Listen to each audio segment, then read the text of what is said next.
And thank you, Dante, and good morning, church. I want you to think about the last time you really leaned in to a conversation or something you saw on TV. What causes you to lean in and pay really close attention versus tuning out, which is pretty easy to do? Sometimes we lean in because we're in an argument, and so we're disagreeing, and so we feel like we have to pay attention. Sometimes we lean in because we are watching a movie or a TV show, and it's just really great drama, and we're right dialed in. Maybe you leaned in yesterday in watching college football, and certain moments of certain games, it's intense, you got to lean in. Sometimes we lean in because the stakes are just really high. So imagine the person in the waiting room when the surgeon comes out to give the update about how the surgery went. You lean in. You hang on every word at that moment. I had a moment in high school where, unbeknownst to me, I happened to walk upon an exhibit in a museum, and I had an unplanned, high-stakes moment where I leaned in. I'd gone through the museum. It was great. I was in the section on anthropology. Really enjoyed seeing all the primitive weapons of all these cultures. I enjoyed seeing the mummies. But I remember walking up to this section where I saw this early hominid. It was a fossil that was reconstructed, and I looked at it, and it was somewhere between gorilla and human. And I didn't know what to do with that. I leaned in, read all the placards, and I honestly felt anxiety in my heart. I was by myself. I didn't know what to do. I didn't know how to interpret it. Because I was looking at this early hominid thinking, okay, is this true? Like, do I need to question the fossil record here? Do I go that route? Surely that scientists don't really know what they're doing about carbon dating. And didn't I read somewhere that somebody manipulated some evidence to promote some agenda? Do I go that route? Or if it is true, if I just take this at face value that there's this creature in front of me that I can't place, then what does that do to in the beginning God created? And what does that do to my belief that human beings are different and we're unique? And is that even true anymore? Or are humans just slightly less hairy mammals? Like, I didn't know what to do, and it felt anxious. I felt alone, and it was high stakes. Maybe you've had a moment like that. Maybe it was a YouTube video. Someone made a pretty good argument against faith, and you thought, I don't know what to do about that. How do I make sense of what that person said? Maybe it was a book that you read, or maybe for you it was similar. As some museum you went to, and you don't know how to interpret that. What do I do about the Human Genome Project, which is fascinating about what it says, or at least theories about our past, or natural selection, or evolution. And you hear these things and you read these things, you're like, I don't know. Like, where does my faith fit into that? And the reality is, many people in the world believe that there really is this inherent conflict between the two. So, for example, famous atheist Steven Pinker, he says that the findings of science imply that the belief systems of all the world's traditional religious cultures are factually mistaken. That's his point. That's his principle. And in fact, slightly over half of Americans believe that that's true. Pew Research did a survey in 2021 asking the audience, do you perceive that there is a conflict between science and faith? And 56% of respondents to that survey said, yes, there is. And so today, what I'd like to explore is, where does that tension come from? Like, is this universal? Do all cultures feel this tension? And then more importantly to that, is it even true? Like, this feeling we have of the conflict, is it true? So most conflicts that we feel do have context. You know how you know if someone's from Oklahoma? how they respond to tornado sirens. Because if you're not from Oklahoma and you hear the sirens, you freak out. What are we going to do? I got to take shelter. But if you've lived in Oklahoma a long time and you hear the sirens go off, you turn to your friend and say, I wonder if Taco Bell's still open. Like, can I make it in time? So that conflict, or the tension, maybe that's the better word, that many people feel when they hear sirens, well, there's context there. There's a history. It kind of depends on who you are and where you came from.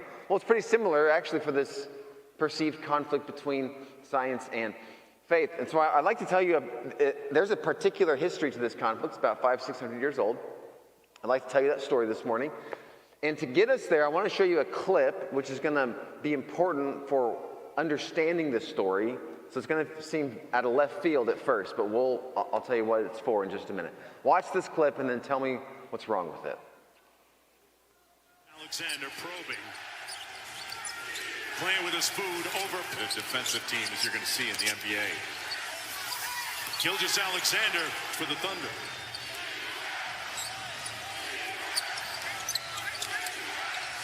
Gilgeous Alexander a little bit strong. Okay, so obviously, what's wrong with that? Yeah, he missed every shot. And if I showed you a clip of 50 missed shots, you'd really start to be thinking, okay, what's going on here? Something's wrong. Now, 200 years from now, if someone who had never watched NBA basketball just saw that clip, and then somebody asked that person, do you think the Thunder were good in 2025?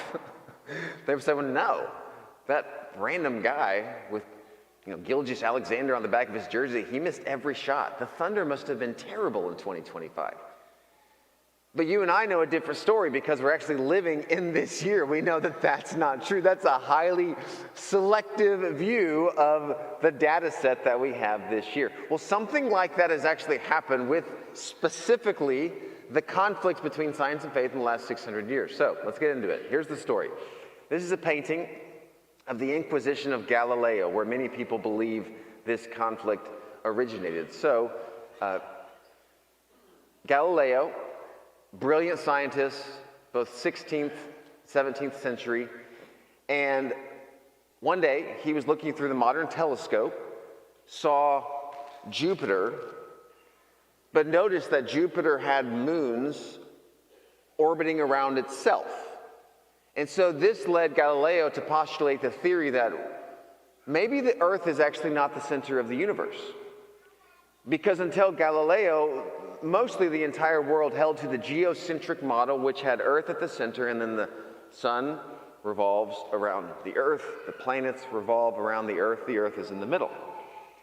And Galileo said, I don't know if that's necessarily true based on my research.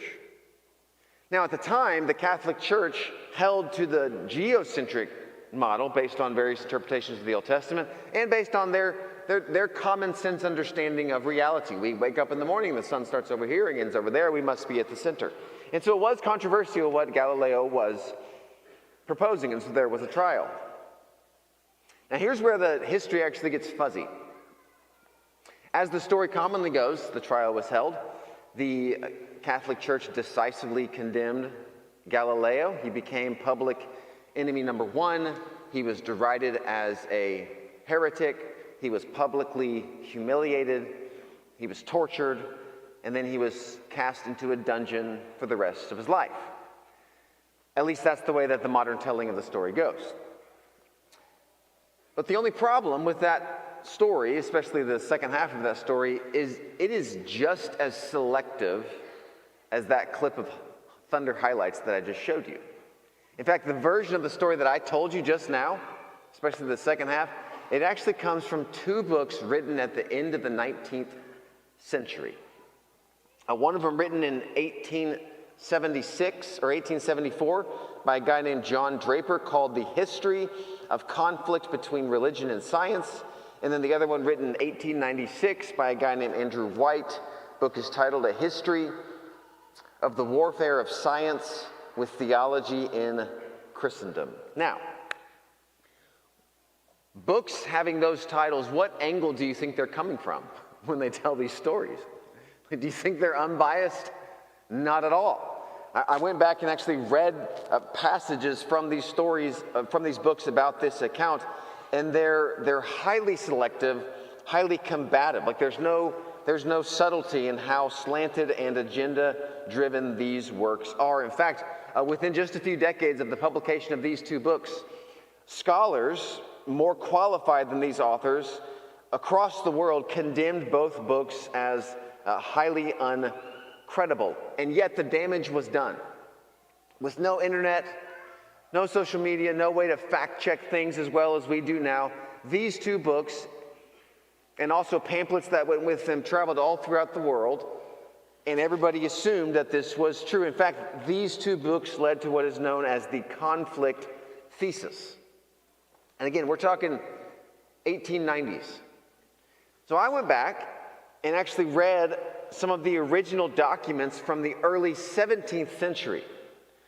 So here's some of the parts of Galileo's story that these later books left out. Number one, Galileo was actually a devout Christian who explained that his claims did not in any way undermine the authority of the Bible or the church. Number two, the Pope and Galileo were actually friends, and the Pope had given Galileo permission to publish his paper with one request. The Pope asked Galileo simply to change the word theory to hypothesis. Because again, you and I realize, okay, well, Galileo was right, and of course the Earth's not the center of the universe, but at that time, Galileo's thesis was highly contested. And so the Pope was simply saying, hey, can you just put the word hypothesis in the paper until the rest of the scientific community has had time to validate what you have found. Number three, Galileo, his social IQ was not as high as his IQ, and so not only did he dismiss what the Pope had asked him to do, he actually ridiculed the Pope in the paper. Probably not a good move. And then finally, and most importantly, number four, there was no torture. There was no dungeon. Galileo was simply put under house arrest and allowed to continue all of his research and allowed to continue to meet with all sorts of people for the rest of his life. And so the real story, not the curated one, is that yes, there was some conflict back in the era of Galileo, but the conflict was about personality and politics, not about science and faith. However, that's not the story that got passed down on to us. In fact, I'd actually like you to take a look at this painting one more time. This is really interesting. I picked this painting for several reasons, one of which is the year it was painted. This painting is early 20th century, actually about 10 years after the publication of those fabricated books. So notice how much conflict is embedded into this painting. You've got the church on the right, they're mad, all angry faces. Notice nobody in the church is actually looking at the telescope. It's denial. We don't care. We don't want to look at that telescope. We don't want to believe that it's true. And then also notice that in the middle of all the church people is the geocentric model of the universe with the earth at the center. So the church wants nothing to do with Galileo or the science. And then also notice the light in the painting. So you have two sources of light. On the left, you have the moon, which is representing science. And on the right, you have the church itself, light shining on the church. But notice those two lights don't come together. So the whole painting is made to connote conflict. But the reason it's painted this way is because it was painted just 10 years after these books came out. And so the whole world started to believe that there was this conflict between science and faith. However, this is fiction from the books of the 1890s, not facts from the original trial from 1633. And so this is actually why I felt tension in that museum years ago. This is why you feel tension when you look at fossils or hominoids or read that book or watch that video and think, oh no, if this science is true, then God is not. It has to be one or the other. The reason you feel that tension is because you inherited a lie that only goes back about 4 or 5 generations. Isn't that crazy how recent this is? And the lie is this: that science and faith are incompatible. Can we just step back for a minute? Let's interrogate that statement. Why would that be true? In fact, I'd like to lay out what I believe is an older, more holistic, and more accurate story about science and faith. Scientific inquiry has actually been a value deeply embedded in the Judeo-Christian movement since its inception. Let me give you a few examples from the Bible.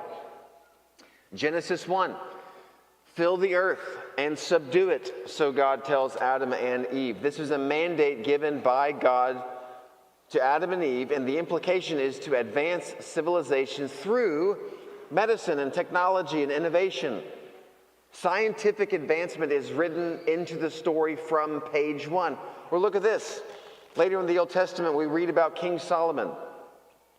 He spoke about plant life, from the cedar of Lebanon to the hyssop that grows out of walls. He also spoke about animals and birds and reptiles and fish.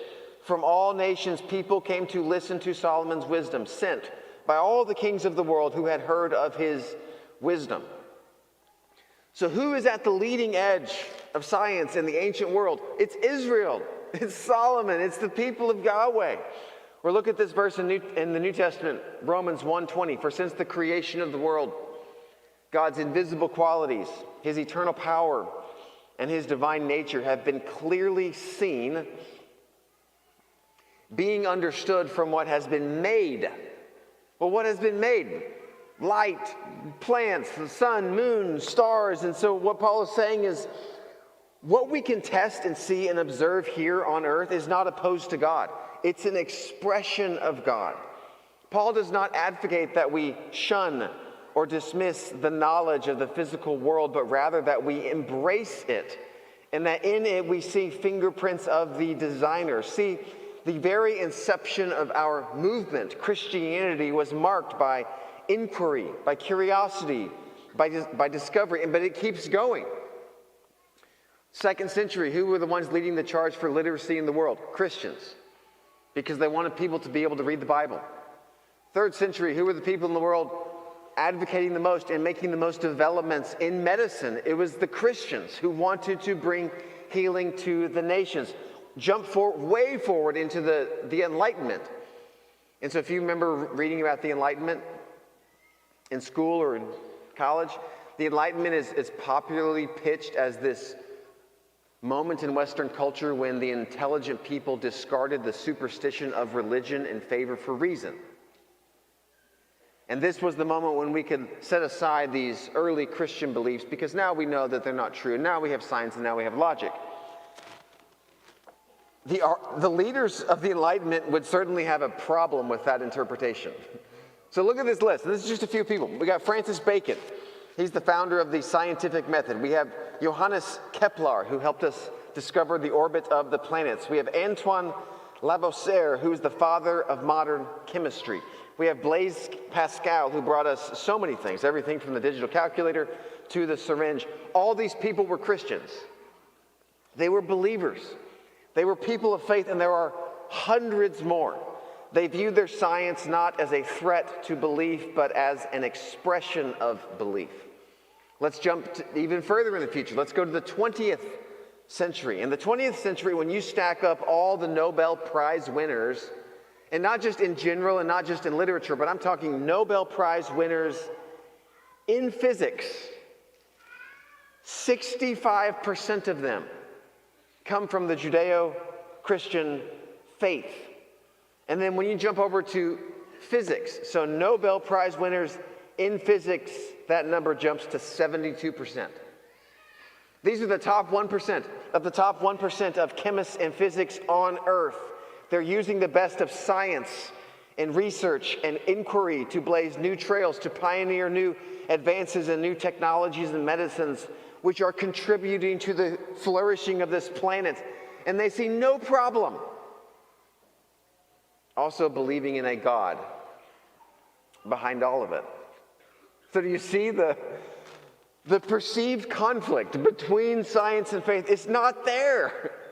We have been fed this selective reel of dramatic conflict stories. It's Galileo versus the church. It's biology versus creation. It's science versus faith. You got to pick one. But when you fill the rest of the reels in, or the rest of the clips in on the reel, we see this beautiful, unified vision where God, the creator, and science, the institution, have always been on the same team. Now, to be clear, there is a conflict, and this is so important. The conflict is between two worldviews. The conflict is between the worldview of materialism and the worldview of theism. Yes, there is a conflict there, and we'll explore what materialism is in future weeks. But there's no conflict between science and faith. Like, it's just not there. We've been fed this story, but the story is simply not true. In fact, let's go even more recent. So arguably the leading geneticist in the world right now is a guy named Francis Collins. He's responsible for leading the team which mapped out the entire human genome, which is thousands and thousands of segments that make up the human DNA. It was this monumental project. Drew in scientists from all over the world. Took about 20 years to complete. It has extraordinary implications for the fields of medicine and biology. Well, Francis Collins grew up, in his own words, an obnoxious atheist. Early on, he was a physician, and he tells this story. He's written several books, but he tells this story in one of his books. Now, one day, there was a devout woman of faith, and she was in her last days, facing a terminal illness, and she shared how her faith in Jesus really kept her going. Well, then she asked Dr. Collins, "What do you believe?" And he was really thrown off because he had never been asked that question. And so he recounts this story in his book. Here's what he said next. "It totally threw me. I was supposed to be a thoughtful, rational scientist who looks at the important questions and collects evidence and decides what the right answer is, but I hadn't done any of that. Instead of running away from these questions, I realized I had to turn towards them and figure out what was a reasonable position for a thinking person to take. And to my surprise, that reasonable position was ultimately to see all the pointers for there being a creator God, to ultimately recognizing that God was interested in me, and then on top of all that, getting to know the historical person of Jesus in a way that became utterly compelling." And so he's fully embraced both belief in God and his affection for science. So much so that he can now say, and I love this simple line that he says, the God of the Bible is also the God of the human genome. Like they're the same God. And so yes, faith is very complex on one hand. And sure, there are reasons to believe, and there are reasons to doubt that we talked about last week. And so I don't know your full story. So maybe you come from significant loss or pain or trauma or grief, or maybe somebody said something to you that just really wounded you. Like you've been deeply hurt by a faith leader or someone in your family, and you just carry that around, and that makes it hard to believe. And there's all sorts of you have all sorts of stories, and I don't know every story. But all I'm saying today is that if science is the reason that you've struggled with belief, like I just don't know what to do about that, I don't know if I can hold these two together, then all I'm saying today is you don't have to carry that tension anymore. Like there is no conflict. It's an illusion. It's this fabrication that was handed down to you for a few decades, a few centuries, but it's really flimsy. The reality is there have been scores of courageous men and women for centuries. The brightest people on earth, actually, have had no problem holding this deep, deep affection for science and this rigor that we're going to go into it and we're going to ask all the questions and we're going to remain curious. And yet at the exact same time, we're going to hold this fundamental belief that there's this intelligent, loving mind behind it all. So many people in history have been able to hold that in tension. And so all I'm saying is, even if you have doubts or even if faith is hard for you, don't let science, don't let the perceived conflict between science and faith be one of the things to hold you up. You can be one of these people, these intelligent, courageous people that can hold both together. In fact, the world needs people like that. So I'd like to end with two quotes here. One goes like this: sacred scripture and nature both proceed from the divine word. Anybody have a guess who said that? It was Galileo. So the great irony is, the origin story for the great conflict, the Inquisition of Galileo, that was the day when we realized that the church and science do not go together. That's not true. Galileo was a man of deep faith, and he had no problem believing that we can know God here, but also we can know God here. And both those things can be true.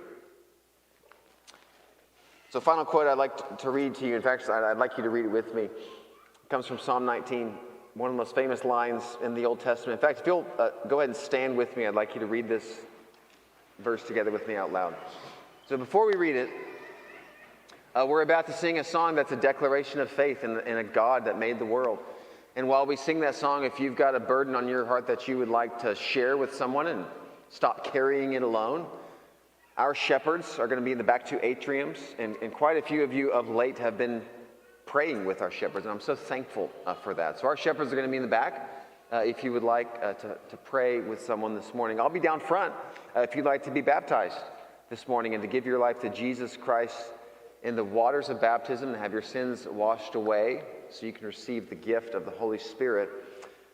But before we sing that song and before you have the opportunity, I'd like to read this verse together, but instead of you just reading it, I want you to don't just read it like it's a Bible verse. Say it out loud as if you believe this is actually true. It's written over 3,000 years ago. But read it like it's true. Okay, together, here we go. The heavens declare the glory of God. The skies proclaim the work of his hands. Day after day they pour forth speech. Night after night they reveal knowledge. They have no speech. They have no words. No sound is heard from them. Yet their voice goes out into all the earth, their words to the ends of the world. Let's worship.